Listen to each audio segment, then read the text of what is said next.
आशा करता हूं आप सब बहुत अच्छे होंगे। मेरा नाम है सिद्धांत अग्निहोत्री। स्टडी ग्लोस पे आपका बहुत बहुत स्वागत है। जापान के एयरपोर्ट पे धमाका हुआ है दोस्तों। 87 फ्लाइट्स कैंसल्ड। ऐसा कैसे हो गया?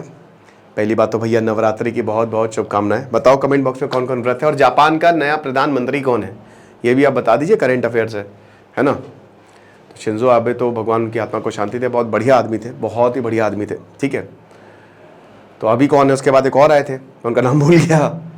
और फूमियो किशिडा, यस। अब अभी कौन है नया बताइए। लेकिन उससे पहले देखो, ये तो चलिए मैप आ गया। 30% ऑफ है। गांधीगिरी कूपन कोड यूज करिए। हमारी गांधी जयंती से लाइव है और आज आखिरी दिन है, तो सारे कोर्सेज पे, चाहे साइकोलॉजी ऑफ अट्रैक्शन और डार्क साइकोलॉजी, सब पे 30% ऑफ है। तो south west Japan Miyazaki airport, ठीक है, वहां पे एक 500 टन का बॉम्ब एक्सप्लोड हो गया, रनवे पे फट गया। अब सबसे बड़ी बात है, ऐसा क्यों हुआ? इतना बड़ा बॉम्ब जो है, मतलब ये जापान एयरपोर्ट पे भाई एक बड़ा धमाका है, तो क्या किसी आतंकी संगठन ने किया? क्या ईरान ने तो नहीं कर दिया? जापान भाई कह रहा था कि अरे बहुत गलत अटैक किया, जापान इजराइल अमेरिका के साथ खड़ा है। किसने किया? ये जापान ने किया और अमेरिका ने किया। अमेरिका ने जापान पे धमाका किया है, लेकिन ये आज का धमाका नहीं है। 1945 यहां पे दोस्तों कामिकाजे कौन होते थे? कामिकाजे, हम जीत नहीं पाएंगे, प्लेन में बैठे हुए हैं, प्लेन के साथ घुस जाओ, शहीद हो जाओ, कामिकाजे अटैक्स। तो अमेरिका ने ये बॉम्ब शेल पूरे यहां पे बिछाए हुए थे और बहुत बमबारी की थी। अभी एक मूवी आई है, ग्रेव ऑफ फायरफ्लाइज, अगर आप हिम्मत हो तो उस मूवी को देख लीजिएगा। एनीमे मूवी है, one of the greatest war time movie. उसमें यही दिखाया है कि 1945 में जब अमेरिका बम गिरा रहा था तो आम जनता पे कितना असर पड़ रहा था। एक भाई बहन की कहानी है, ठीक है, तो दिल तोड़ देने वाली वो कहानी है, ठीक है।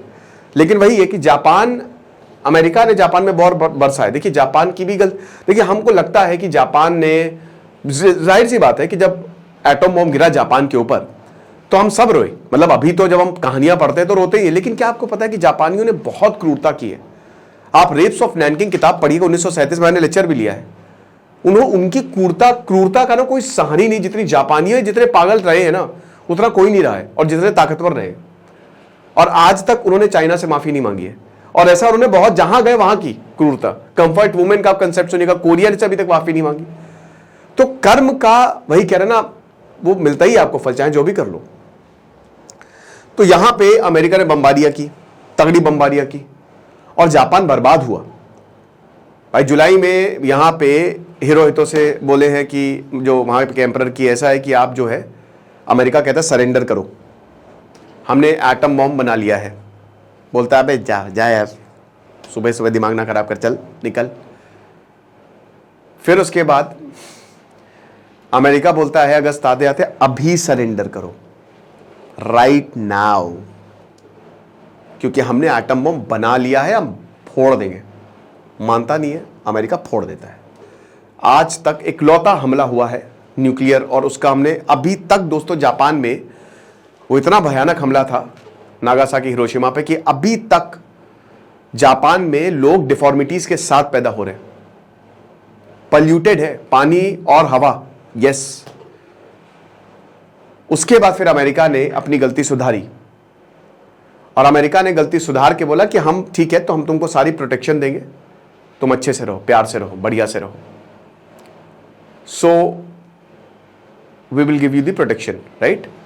तो ये जापान ने कहा, अमेरिका ने कहा। हालांकि अभी जापान कह रहा प्रोटेक्शन चाहिए। तो ऐसे बहुत सारे बॉम्ब जो है वो जापान की एयरफील्ड पे रखे हुए हैं, एक एक करके। अमेरिका, ये एक नेवल भी वो हुआ करता था, एक मिलिट्री बेस हुआ करता था, अमेरिका ने कब्जा किया, यहां पे बॉम्ब बिछा दिए। अब वो एक एक, भाई ये इसी मियाजाकी एयरपोर्ट पे 100 से ऊपर अनएक्सप्लोडेड बॉम्ब मिले थे। तो अब ये तो मिल गया, पता नहीं कितने हैं, या तो पूरा एयरपोर्ट खोद डालो। लेकिन अगर कुछ होगा, कोई ब्लास्ट होगा, 500 पाउंड बहुत बड़ा होता है यार, तो क्या होगा? मान लीजिए कोई यहां से फ्लाइट जा रही होती तो उड़ जाती।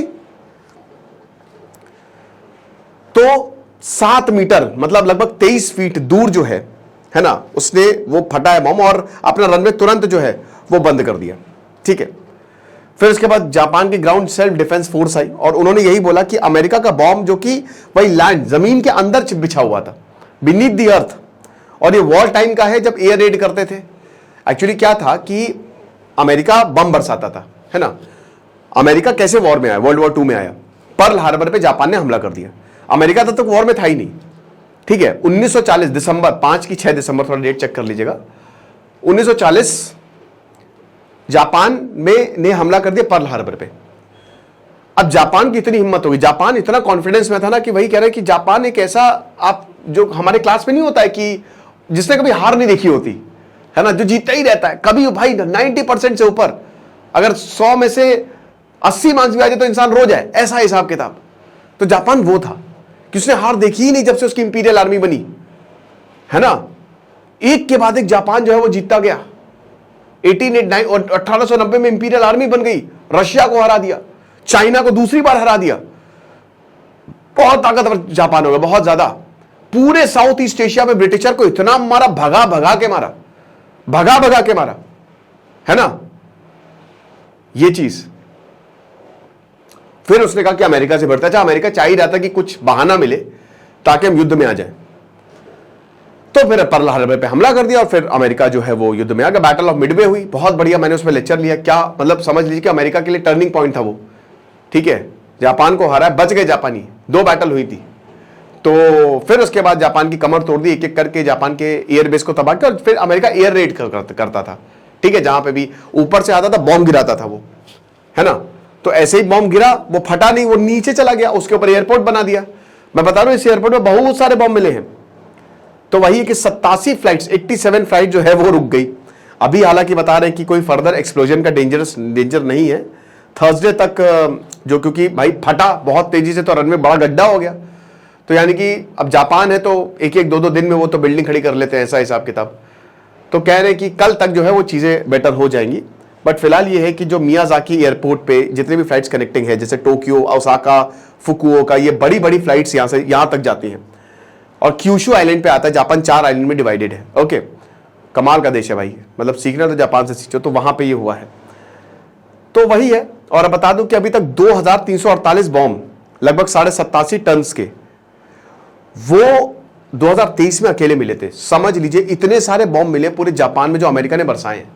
तो आज अमेरिका जापान के साथ खड़ा हुआ है, लेकिन आप देख सकते हैं कि क्या हालत कर दी थी अमेरिका ने जापान की उस समय। ठीक है, जो है सो है। हमेशा आज में जीना चाहिए और कल के बारे में सोचना चाहिए। जो हुआ उसको भूल जाओ। Thank you so much.